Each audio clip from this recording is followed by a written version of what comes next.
പൈതൃകം ഗുരുവായൂരിന്റെ ആഭിമുഖ്യത്തിൽ ശിവരാത്രി നാളിൽ സമൂഹ ലളിത സഹസ്രനാമാർച്ചന നടത്തുമെന്ന് ഭാരവാഹികൾ വാർത്താസമ്മേളനത്തിൽ അറിയിച്ചു. ഗുരുവായൂരിൽ ആദ്യമായിട്ടൊരു സമൂഹ ലളിത സഹസ്രനാമ ജപം നടത്തുക ഗുരുവായൂർ ഇടപ്പൻ ഓഡിറ്റോറിയത്തിൽ വെച്ചിട്ടാണ്. ഏകദേശം 2000-ഓളം ആളുകൾ ഏറെ പങ്കെടുക്കുമെന്നാണ് പ്രതീക്ഷിക്കുന്നത്. മഹാശിവരാത്രി നാളിൽ ഗുരുവായൂർ ക്ഷേത്രനടയിൽ വെച്ചിട്ടാണ് പരിപാടി. അത് സ്വാമി ഉദിച്ചൈതന്യജയാണ് അതിന് നേതൃത്വം നൽകുന്നത്. Guruvayur Devaswom chairman doctor VK Vijayan ഉദ്ഘാടനം ചെയ്യും. ദീപപ്രോജ്വലനം നടത്തുന്നത് ഗുരുവായൂർ ക്ഷേത്രം ഒരാൾ മല്ലിശ്ശേരി പരമേശ്വരൻ നമ്പൂതിരിപ്പാട്, അഡ്മിനിസ്ട്രേറ്റർ OB അരുൺകുമാർ എന്നിവരാണ് ദീപപ്രോജ്വലനം നടത്തുന്നത്. ഒരു പ്രത്യേകത ഉള്ളത് മുഖ്യ അതിഥിയായി പങ്കെടുക്കുന്നത് മൈഥിലി ഠാക്കൂർ. ഗുരുവായൂർ ശ്രീ ഗുരുവായൂരപ്പൻ ഓഡിറ്റോറിയത്തിലാണ് സഹസ്രനാമാർച്ചന നടത്തുന്നത്.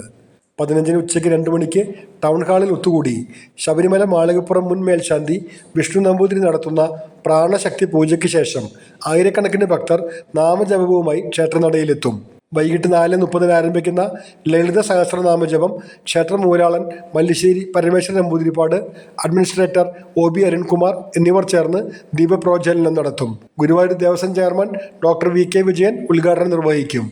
സ്വാമി ഉദിത് ചൈതന്യയുടെ നേതൃത്വത്തിൽ ലളിത സഹസ്രനാമാർച്ചന നടക്കും. ബീഹാർ MLA മൈഥിലി ഠാക്കൂർ മുഖ്യാതിഥിയായി പങ്കെടുക്കും. Advocate Ravi Changath, Madhu K Nair, doctor KB Prabhakaran, professor Vaishravanavath Narayanan Namboothiri, Sasikumar Kodamana, KK Velayudhan, Jayan Menon, Nirmala Naikkath, K Sugathan, Murali Akampadi എന്നിവർ വാർത്താ സമ്മേളനത്തിൽ പങ്കെടുത്തു.